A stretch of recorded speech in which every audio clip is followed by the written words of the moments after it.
welcome to Twin Flames Between Worlds podcast. My name is Tabitha, And I'm Liesel.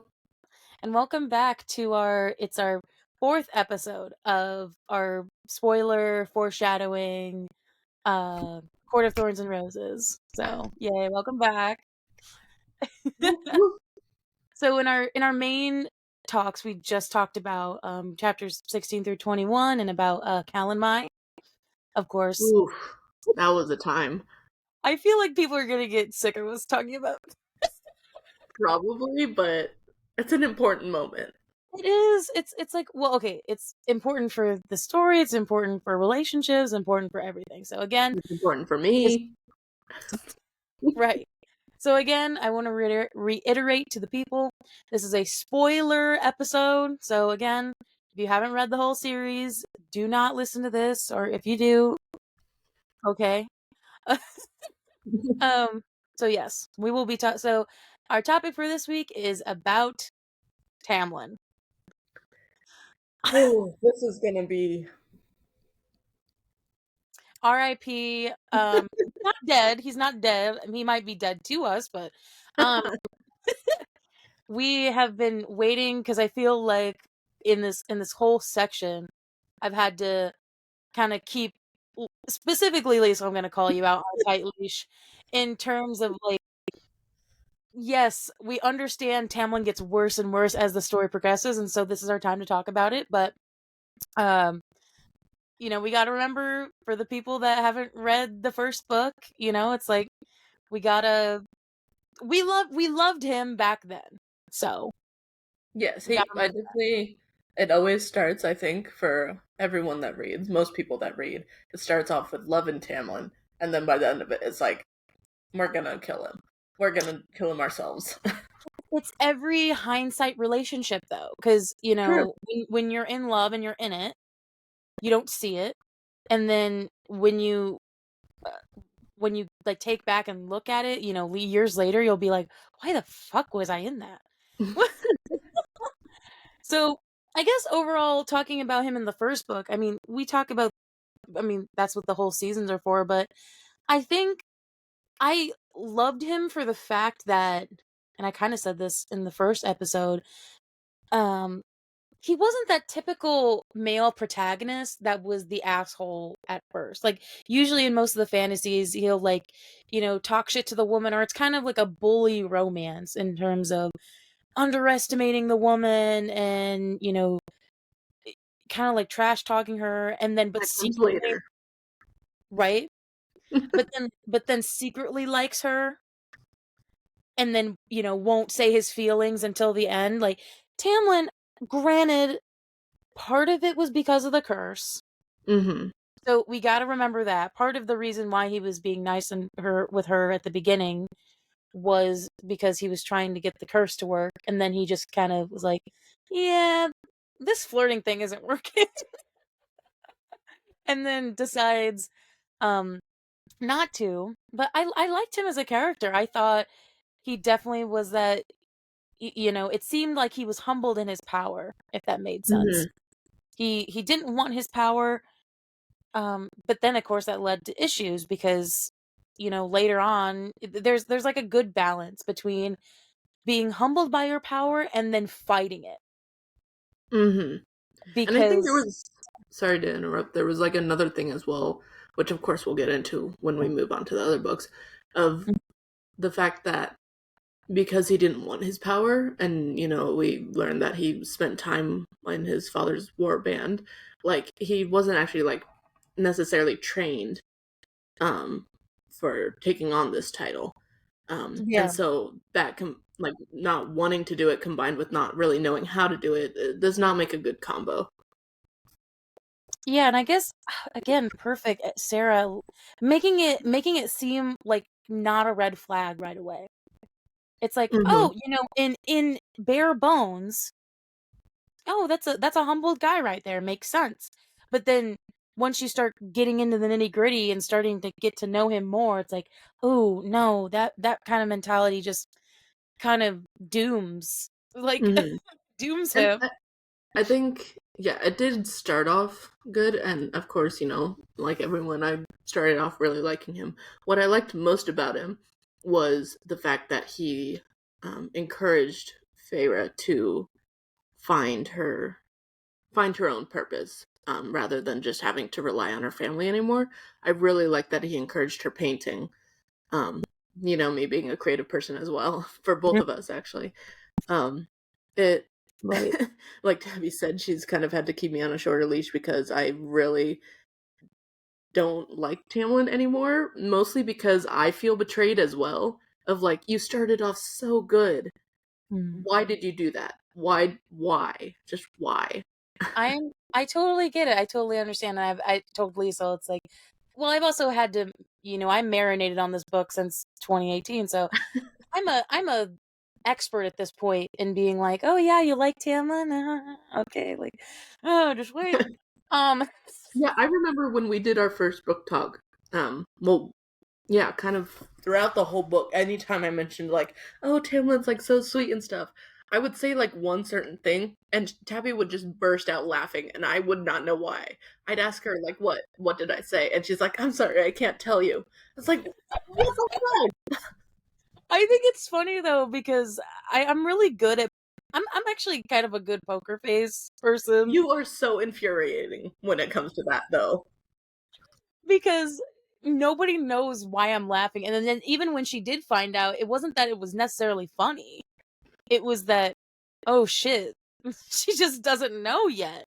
Um, but yeah, I think his progression, I think how he treated her was, typical princely guy. But he also seemed independent. It wasn't Mhm. like this codependency relationship. There were so Mhm. many times where he'd go off at the border and, kill things or whatever the hell he was doing. Mhm. Um, so it never seemed like it was necessarily dependent. So I liked that element. I also just liked how he treated her. I How do I say this? The romance, because I mean we can talk about the romance at a later date specifically with them, but Tamlin was what Feyre needed when the moment happened. Mhm. Because of how she was treated with her family, she needed somebody who felt like, that they cared and she was protected and that somebody would take her side, and she wouldn't, or sorry, in the metaphor of always somebody having my back and feeling like Mhm. there wasn't anybody before. Yeah, she needed someone to take care of her, and in that moment, um, well, not only just to take care of her, she needed someone to take care of her family or help her family first, and Yeah. then to help her. She needed both of those things, and it was really hard for her to find. And so when Tamlin came along and bust in their door, all aggressive like, dramatic like, even Mhm. though she was, worried at the time, she eventually got to the point where she realized that her family was being taken care of and she was being taken care of. And I think that's why it worked at first. And I think also Tamlin wanted to take care of her as well because he saw her and how she was living. And I think just as their story progresses, they um, that relationship grows. Yeah, and I guess I wasn't with everybody about the whole lust thing, about how it was all because I feel like once they know about Reese's and Feyre's relationship, they're just like, oh, well, Tamlin and hers was just lust. It's like, no, that's not true. No, it was They a different kind of relationship. they hated each other or well, if anything, he liked her, but and appreciated like her, but she did not, and he broke down her walls for her, and that's something that Reese had to pick up the pieces, but in the moment, he broke down those walls that she built over herself over years. So I thought Hmm. that was needed, and that was needed in her journey as in general. But I think what then got me about the whole ending of the book, the first book, I totally, I mean, knowing what we know, it's infuriating, but I totally understood what Under the Mountain was. in terms of this amalgamation of 50 years of them being just tormented and, well, tormented, tortured, anything under the moon about with this woman, well, Amarantha. And I got why he was being silent, if that makes sense, when I read it the first time. Because it made sense why he wasn't trying to, like, plead for her case. Because if Mm, he did that, then Amarantha definitely would have, you know, put her up like Claire. that's You know, true. That's she true. put her Which on a I guess, spinning yeah, wheel, in throwing hindsight, it her. does make sense. Um, but and I will say, I brought this up with my manager this week. Oh I will boy. say when I first read this, also a change in perspective, right? I'm 23 now. Back when I read this when I was 18, I was in love with the Undermountain essence of Tamlin on the third night. Because, we've been building up this romance and we've been building up Tamlin as this perfect white knight character. And the one time that he gets to be with her, he's like macking out with her, almost basically trying to fuck her in like this back room area for like one moment. Because in my head, I know you're rolling your eyes. In my head, it was a romantic thing because they thought maybe the next day they would all be dead. Mm. Because in my mind, it was I definitely like guess. a, it's the end of the world. What am I gonna do? Or when someone asks you that question, what would you do on if you knew today was your last day? Hmm. Hamlin's idea was to fuck her, I guess. Where they could be caught in Yeah, hindsight. yeah, yeah. But my initial feeling about that, I just remember being super confused because, like, it was like the moment of, for once, Reese didn't want Feyre with him in the hall, and then she just looks to her side and she sees Tamlin there, and like he doesn't say anything, he just like jerks his head over. And like I was just super confused. It's like, wait, how did you get away? Hasn't Amarantha like been literally holding your hand this whole time? Like, how does Yeah. she not realize that you're gone? And also, I was super confused because I was totally imagining like just like a janitor's closet, Oh, yeah, yeah, yeah. 100%. like this What dark janitor's closet that somehow Reese was like in or something. I mean, I know he snuck in, but what if this is a conspiracy, it's not like valid, but what if Reese did that? What if like Reese uh distracted her? mm, And maybe Reese was thinking, "Oh, this is time," because remember, as we mhm, know, he was, falling for her at this point. What if right. he was trying to get Amarantha away so that he could uh let her escape? And then Ah, but then they have their moment and of course they can't get away now. right. So Reese So was giving like Tamlin the option to get Feyre out of there, get and her to escape. Tamlin did not take that at all. No, he's like, well, I'm not even really gonna think about letting you go, which, kind of comes up again in the second book.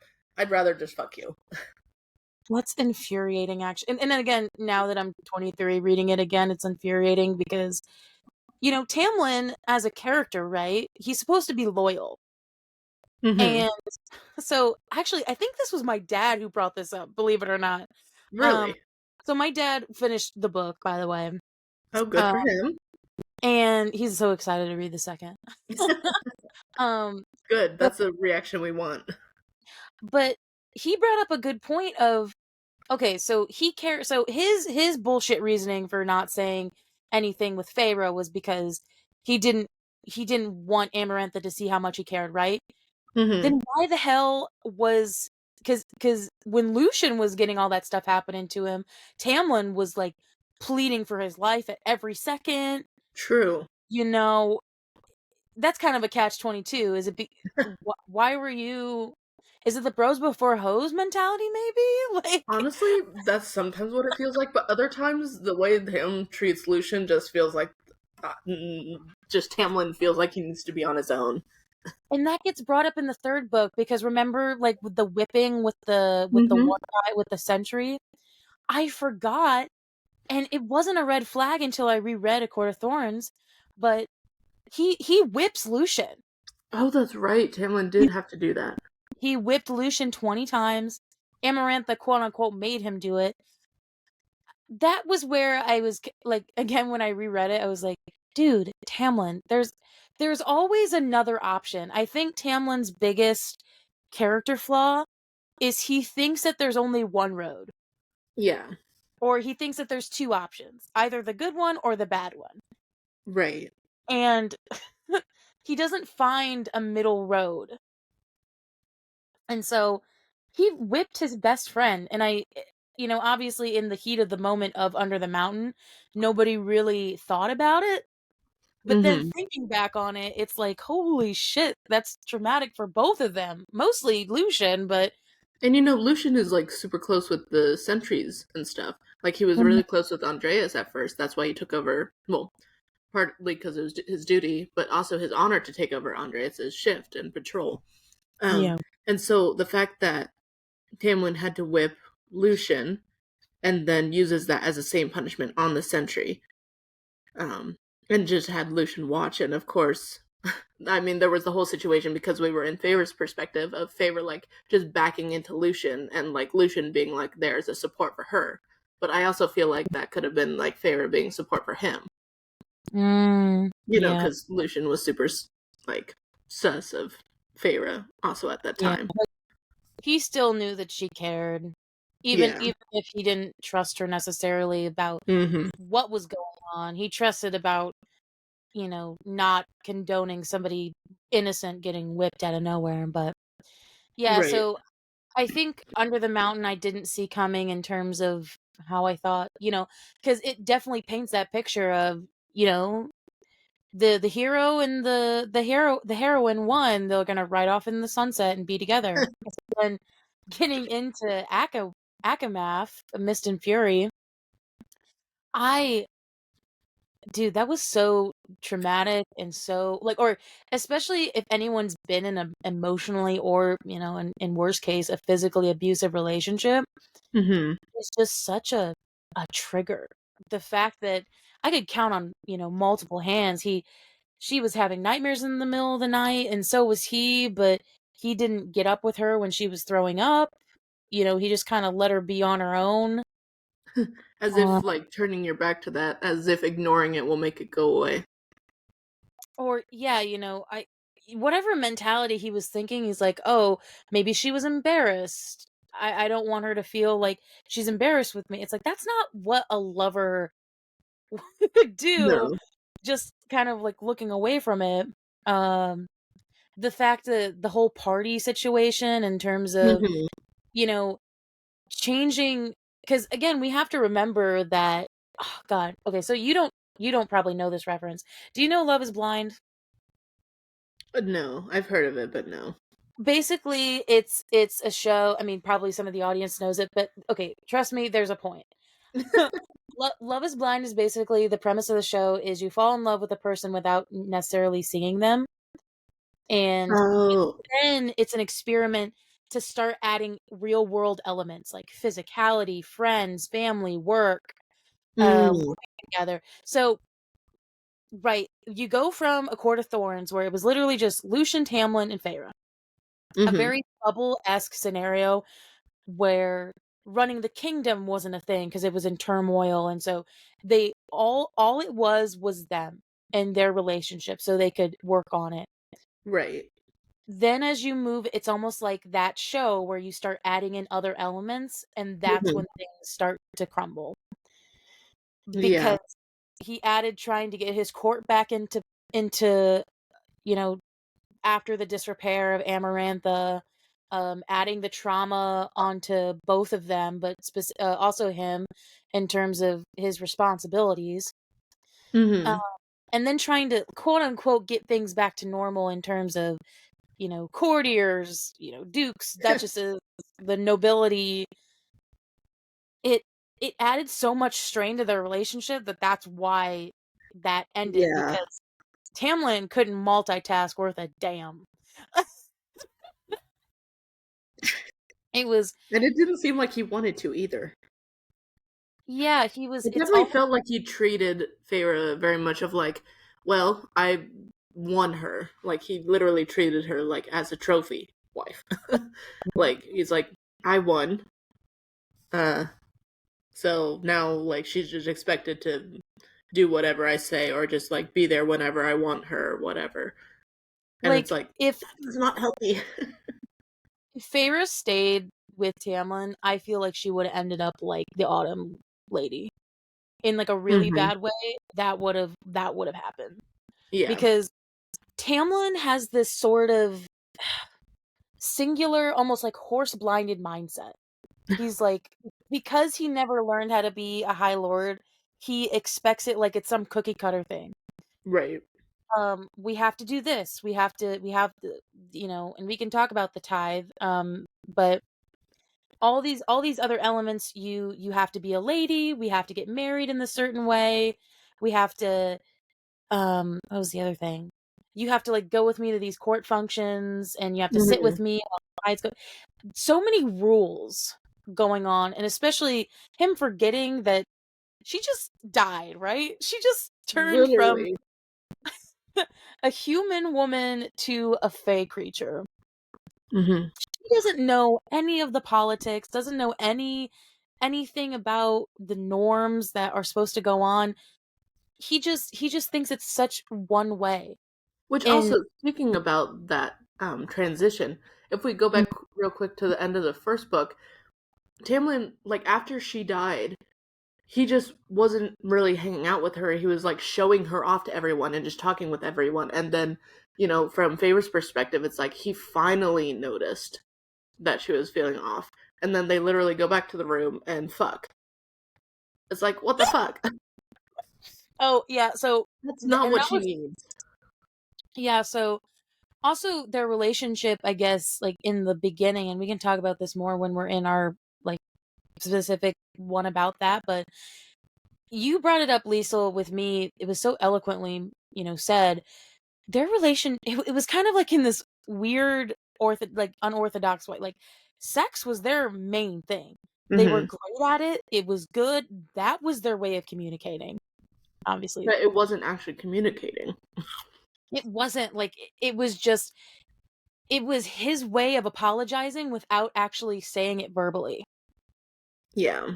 Or Mm. even the sometimes he did apologize, it was that and I'll do better, fuck, and then and it wasn't and we're not just being crass for the sake of being crass.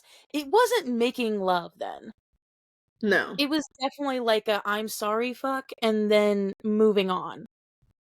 And Yeah. then It was like the fuck her to make her forget or something. and then their typical like the whole beginning of Mist and Fury is Tamlin doing something to piss her off, him apologizing for it for a little while, doing better, and then Reese would come in.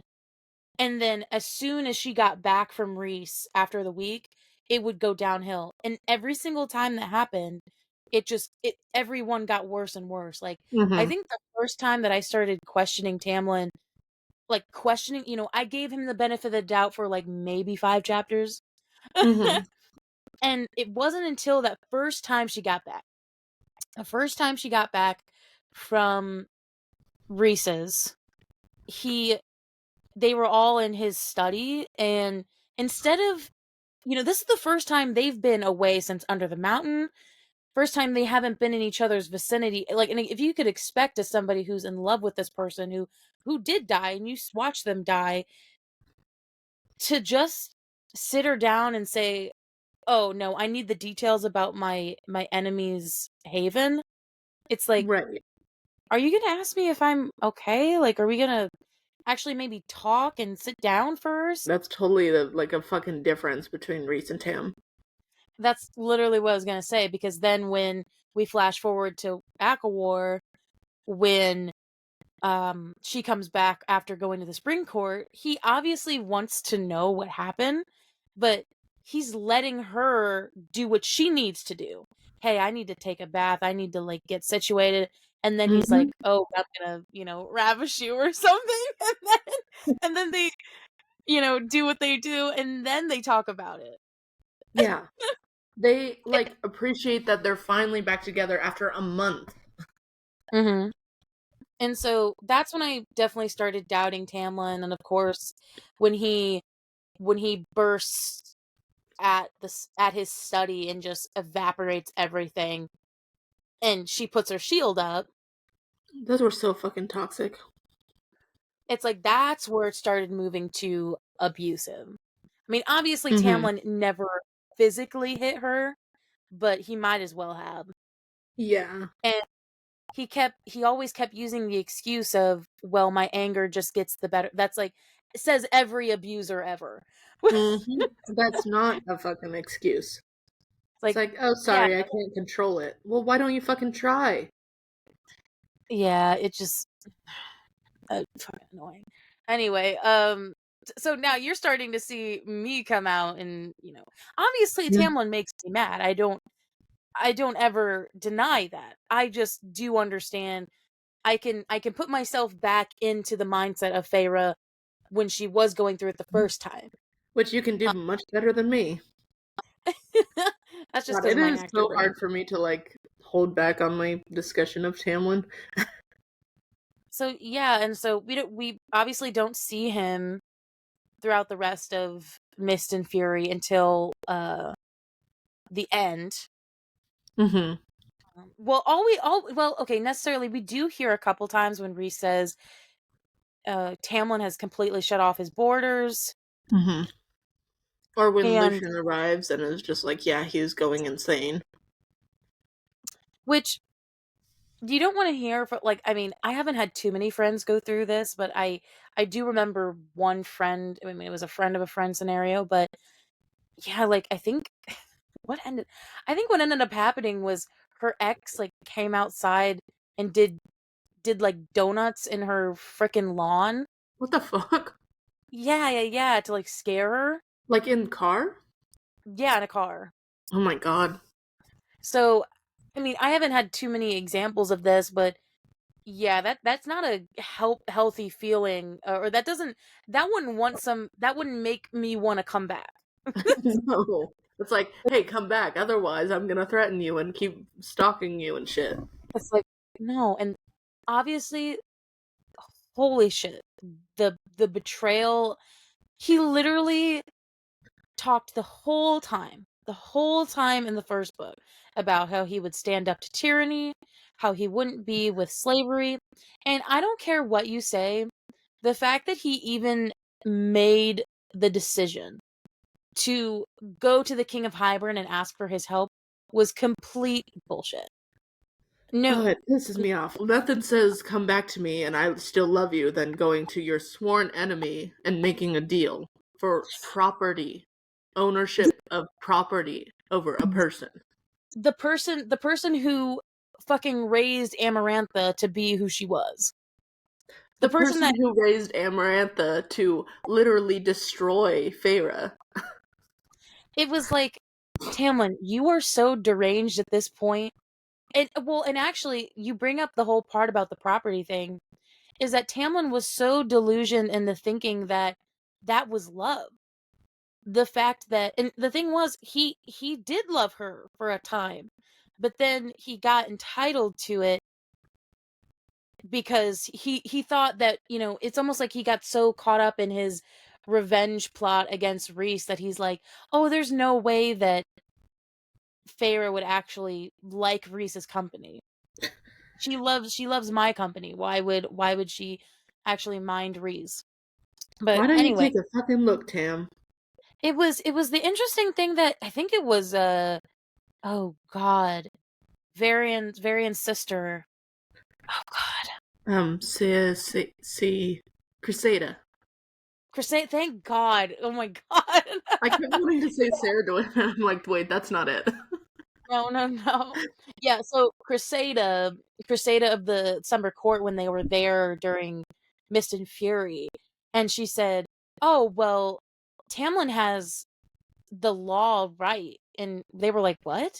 And Reese got super fucking mad because she's basically said that if Reese took her away and if that she was kidnapped, or not even that, if it was against her will, that she was with him, then they had, as a court, an obligation to return Feyre back to her rightful owner.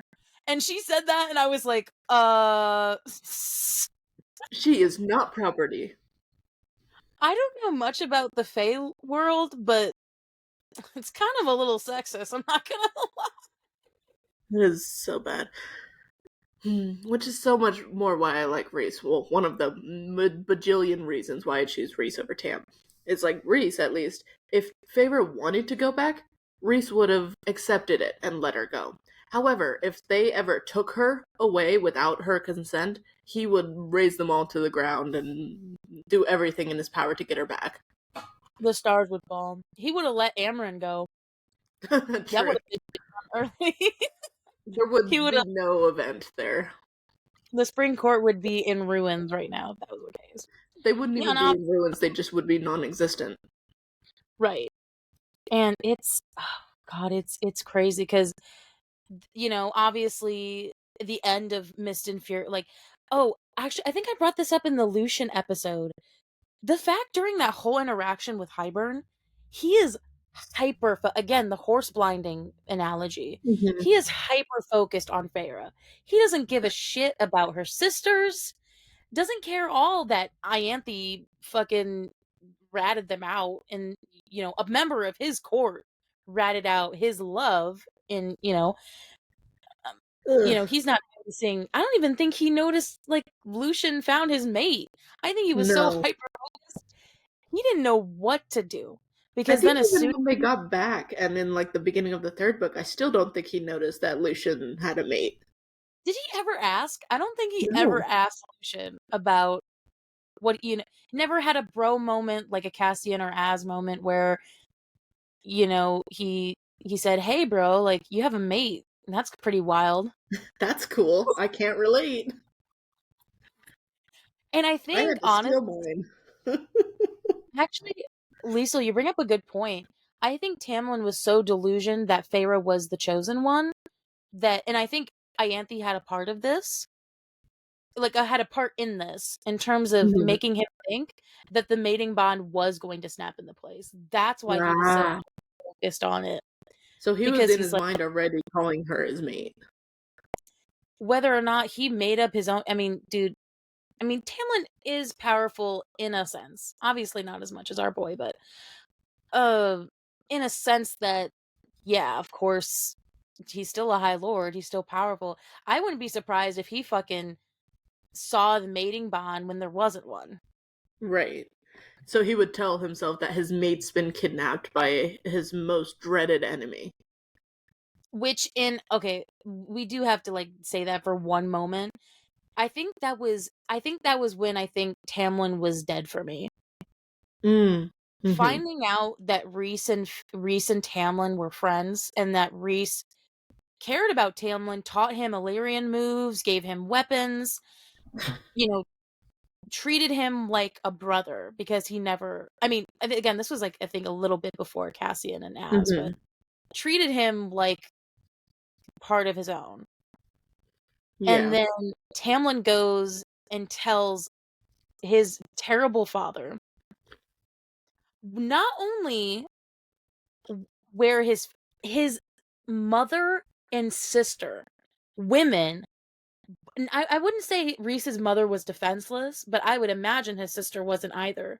But you don't touch, like, obviously in a fantasy, women are not defenseless, or not, but that is bad.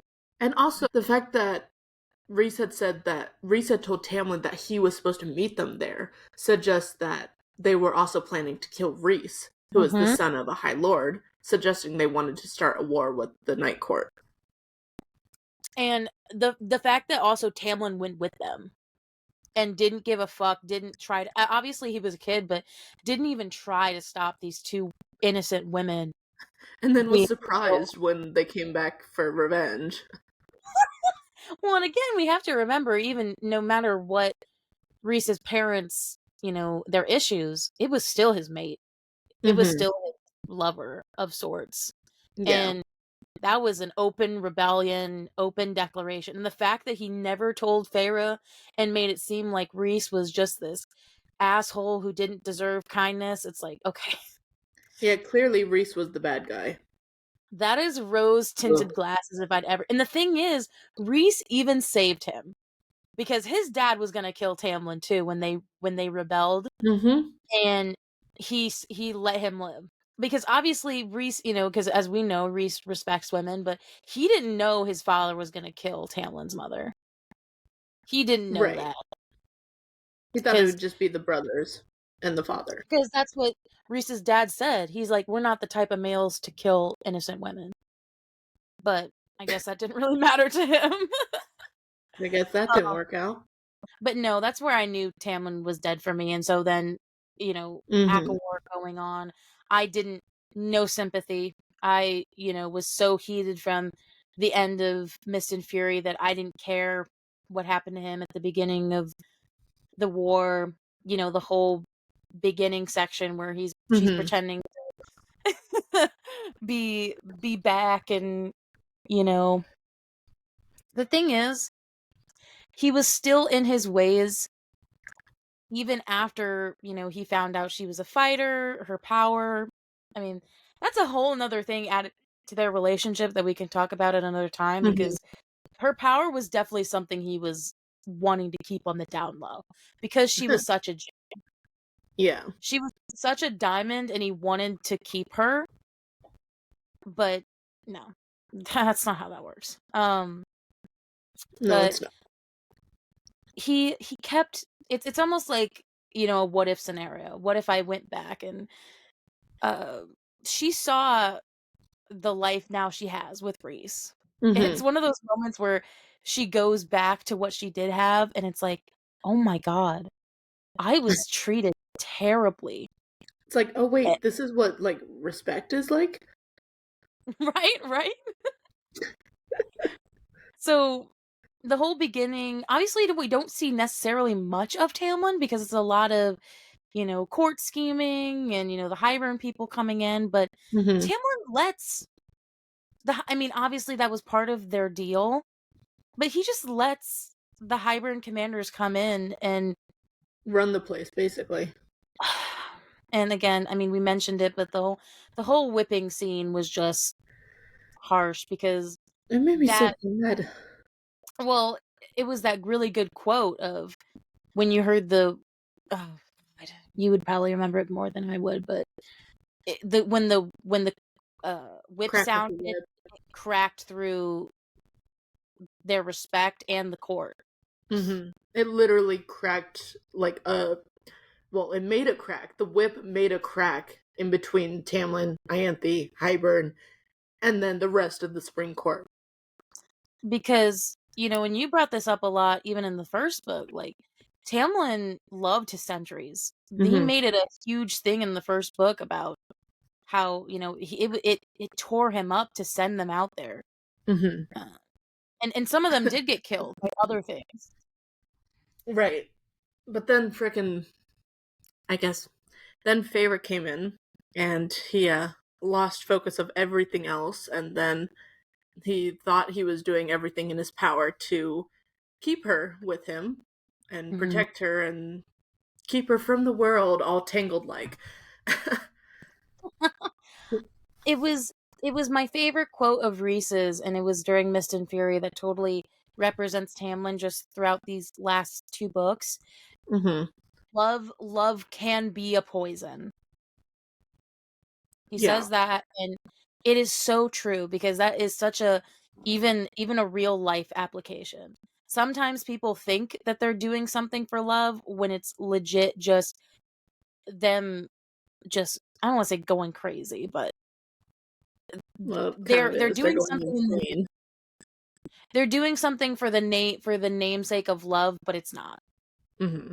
They're it's Uh, like you said, like they're being poisoned by love. and so um obviously Tamlin is not happy about her breaking up his court and the fact that he I mean, but the thing is, even later they bring this up in, Frost and Starlight and Silver Flame. The thing is, she didn't need to do much. He True. It was literally did already that falling on his apart. own. He Yeah. did that on his own. I mean, obviously she led that to happen, but he chose Ianthe over his own people. Mm-hmm. And that just threw it out the window. And I think he just became after that an exonerated lover of sorts because I don't think I'll ever be as mad as the High Lords meeting. That needs to be a whole nother episode. Oh, just talking about like oh, of course. I mean, the High Lord meeting will be like its own segment basically because it is over like a couple chapters. It is. Um the fact that he was just especially to someone who you thought was your mate, the love of your life, the fact that he openly disrespected her in front of not only other people. So okay, comparatively to the other High Lords, maybe not Tarquin or well, okay. Obviously, we know that some of the other High Lords are, nicer people, Uh-huh. but you're in a room of people who I don't want to say like in the past have not necessarily been respectful of women or Mm-hmm. have seen women in a powerful role. Seeing seeing Tamlin just degrade her as, talking about their sexual life, bringing up like how she sounds and just trying to degrade her power. She walked in as the high lady of the night court. And obviously that didn't make him happy. Mated to the most powerful High Lord of them all. Yes. And somehow tried to degrade her as a woman. And I think that's Huh. where I was like, bro, why? Why? Just why? That's not how it works.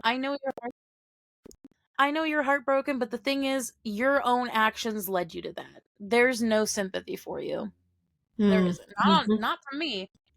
And Not from definitely not now that you're insulting her more. That's not how it Oh works. yeah. It's like he gave up trying to get her back. It's like, well, if I can't have her, I'm just gonna insult her till no one else wants her. It's like, no. It's like We're- also, do you think that that's somehow going to do anything to her? She She's literally already has Reese. she's already proven herself to be strong and resourceful. You don't need to degrade it to a sexual thing. But I mean, obviously, putting that all aside, at the end he does come through. He saves her. Well, he saves her twice. He saves her when Hybern was going to kill her when they went to go rescue Elaine Mm-hmm. after she got captured. Um, and that's when he like switched sides or whatever, and Or he took his switched soldier. back or realized his mistake or some shit. I mean, I was with Reese. I was in his corner. I didn't think Tamlin was ever going to fight with Hybern. It was just a matter of time. Mm-hmm. Um, and then again when they saved Reese. I mean, Yeah. that I have to commend him for. He could have not. He could have said fuck it Sure. and then Reese wouldn't be around. But he saw how much in that moment he saw how much that she loved him. Mm-hmm. Loved him. And he's like, well, I mean, that was when he just accepted defeat right Yeah. there. And he told her, like, be happy, Feyre. And, I mean, obviously, I'm going to be still mad about that I'm still going to be mad. But again, I can respect the effort because Mm-hmm. then now it leads him, obviously in the last two books, Frost and Starlight and Silver Flame, he's just a downed male. I mean, it goes from, Frost and Starlight where he's basically just he's living by himself. Lucian comes in every now and then, but there's nobody in that whole manor, there's nobody. It's just Right. him. Everyone left. Um, and I think it was, yeah, because Reese brought up that there was no barrier. Mhm. There was no thing, or sorry, no shield. Thank you. Thank Oh, you, yeah. brain. There was no shield around his house to get into. Right. Right, so you It's could almost just like, winnow right in, and he didn't even care. It's almost like he was, I think, and Sarah put it this way, it's almost like he was asking for someone to come in and kill him.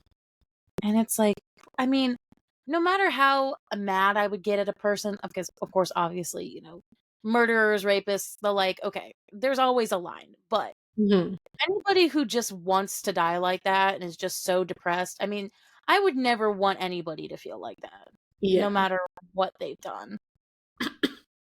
Again, there's lines.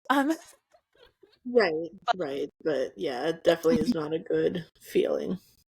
specifically with him, I mean, he doesn't necessarily deserve to die. No, I think Um, there is still a chance for a redemption arc. But then, yeah, so it goes from him, kind of being mangled, and honestly, his manner turning into thorns, turning into what you would imagine the Beauty and the Beast castle to look like at the Mhm. beginning of the film. Mhm. Uh, thrown about, claw marks everywhere, just a disheveled man. Instead of And Beast then, to Prince, now it's Prince to Beast. dude, Sarah is a genius. That's so cool to me. It is so Um, cool.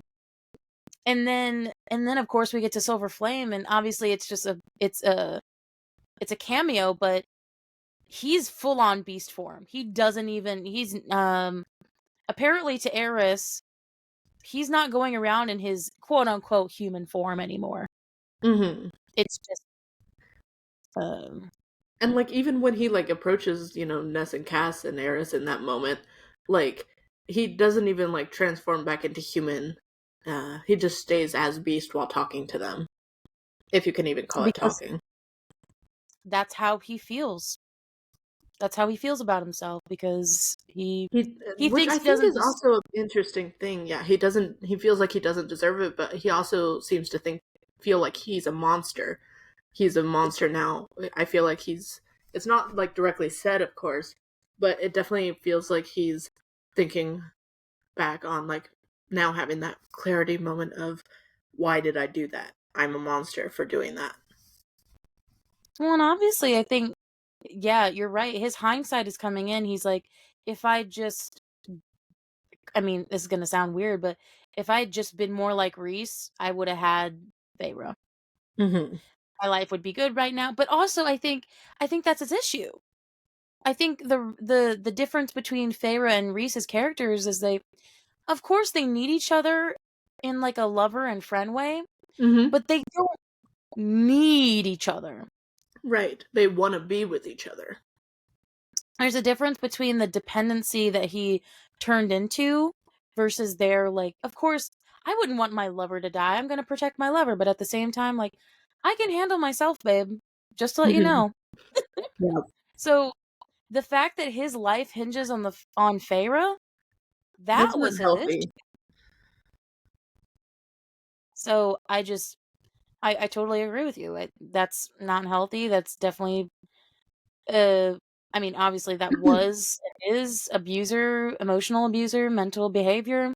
Hmm. I think, I hope, and I said this in the beginning, I think I said this in the first spoiler episode. I think two of things are going to happen in the future for him. I think he's either going to find somebody that fits with him more. Hmm. I don't necessarily think he's going to find his mate, because you brought up something interesting. I don't want to like get too much off topic because we're talking about him, but you brought up something about the mating bond in the last mini episode, Hmm. that it's like, and that's something I feel like the community has also said, is that it's happening almost too often. I don't Yeah. necessarily think that's the case, because with the sisters, I feel like it's a reckoning. Hmm. I think with the sisters, I think because they're so special and they're going to be what changes the story for it to come, like this again, this is just the beginning. I Hmm. feel like I feel like Silver Flame is the start of a whole new era. Yeah. Silver Flame's a beginning, for sure. Definitely. Like almost how Silver Flame was, or sorry, God, Yes. yes, yes, Correct. how Court of Thorns was. It was a beginning, not an ending. Yeah. Um, and so I think with him, I don't necessarily think he's gonna have a mate because I think that was just for the sisters. I don't Mm-hmm. think anybody else is necessarily going to have a mate. I mean, there could be, but I don't think Right. there will. I think he'll just find an honest country girl. And um, honestly, I wouldn't be surprised if the other idea that I had is because if that adds to the turmoil. So he's either okay, sorry, I'm getting ahead of myself. He's either going to find somebody or he's going to find himself and he's going to take his court back for himself. Mm-hmm. Or when the war eventually happens or whatever conflict is going to arise, he's going to die saving Lucian. Mm. I think he's going to die saving him. And then obviously that opens up a whole other political problem because Tamlin Who's doesn't gonna rule have a the Supreme Court? successor. Yeah. And I know that the magic transfers to somebody. I mean, that would be interesting to see because the magic always transfers to somebody, but we have heard, we haven't seen it yet, Mm-hmm. where, because Reese brought it up before, is that necessarily it won't go to someone in the bloodline, Mm-hmm. but it's And like, if well, there's no who? one in the bloodline, Because he doesn't have an heir, well, unless that we know of. Doesn't have some bastard child going around. mm. Um, I mean, with all the times that he did the right, He okay, honestly could. he could. Watch it just be some like random fairy that we have no idea about, just suddenly pops up with the High Lord powers. It's like the Robert Baratheon of Game of Thrones. Some people will get that reference, you will not. I don't, Um, but I can get the idea. I think yeah. So he's either gonna die saving Lucian, or he's gonna be with somebody and take back his court, which is a fitting end for him either way. I think he either needs to die in a heroic fashion, Mm-hmm. or kind of fucking take his life back. So I'm excited to see what's happening with him. I don't agree necessarily that he should have his own novel. I think that would be too much. Maybe he could have a novella or something, like his redemption arc is a novella or something. But I can. lately, I find that even though I really dislike him, one, I don't hate him as much Mhm. as I did in the second book, and I don't want him to die, which I was actually shocked realizing that I don't want him to die. I want him to have a redemption arc. I want him to be able to come back. It's Sarah as a good author being able to, even if we necessarily hate a character, to somehow make it to the point where it's like, okay, but they've done this, this, and this as good things, and the sentimentality of their first relationship. So I I like that. I Mm-hmm. like that inner turmoil because it doesn't make it easy. I feel like sometimes in a lot of fantasy books, it's very simple in terms of like this person's bad and this person's good, and there's no like in between. There's no gray. So obviously, Tamlin as a character, I think was fundamentally needed for the Yes. first book. It's Like definitely a good first stepping stone. an introduction into the world, but definitely, knowing that your first love necessarily isn't going to be your last Yes, which you is keep that bringing up. because it's so true. That's the only realistic way I can describe it, like in a realism way, to where it's like, yeah, we've all had that. Well, some of us. I I wouldn't necessarily say I've had that like love or die kind of romance. um but in a way where it's just like I'm so deeply deeply in love with this person. Um Only in my dreams. so anyway, Tamlin is a good character, but we don't necessarily want him to die, but also he needs to be more respectful of women. He needs to get his shit together. Needs to get his shit together. I can make you a list, my man. I can make you a We'll list help of you get what your not. shit together. Oh my god, this is the last thing I'll say. He's that guy in the bar that will make like a really gross pickup line to a girl and then look back at his friends and be like, what did I say? You're right. Yeah, that is him. Like really gross, okay, the first thing I'm thinking of is that there was this really gross pickup line that is like, hey babe, did your couch pull out? Cause I don't. I could just imagine him saying that to some chick, and then because when he walks up, he's some hot guy, right? Then you hear him talk, say one thing, and she's just like, "Ugh, get away." And then he's like, "But Right? Lucian, man, what did I say, man?" It's like, Lucian just dude, comes up, pats his shoulder, and is just like, "You really need some work. You haven't had much experience these past few decades." you really don't know how to talk to women. We probably should have. We probably should have realized that. We probably should have practiced, you know, like So one-on-one practice. we hope you enjoy this episode. Again, comment to us, email us what you would like us to talk about, or if there's a conspiracy theory that you would like us to talk about, we'd love to hear it. I'm Uh, surprised I didn't bite into him more. I thought I was totally gonna get like super angry. your free game. I was like, I told you could have at it. This was your episode to do I it. know. Oh It'll. well, I guess I'll have to. Uh, Don't when we worry. talk about their relationship later, I'll bite into him. But the audience will know when we actually talk about it in the season where it Hmm. happened. Oh yeah, Yeah, 100%.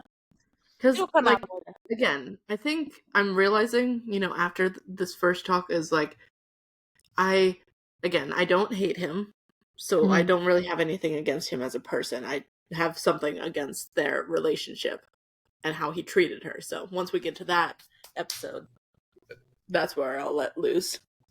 Right. So yeah, we hope you enjoyed. Our next episode is, oh god, yeah, chapters 22 to 26, talking about, well, speaking of their romance, the post Callan my reaction. So we're excited for that. So, and we're excited for our YouTube live. I'm going to keep promoting that YouTube live on November 2 weeks? 4th. Yeah, so it'll be on November 4th. I'll have more. We'll like make it an actual like calendar event on YouTube Live. So we'll talk about more about that later. But Mm-hmm. we hope you enjoyed. We're excited. Bye. Yes, we're excited. Bye.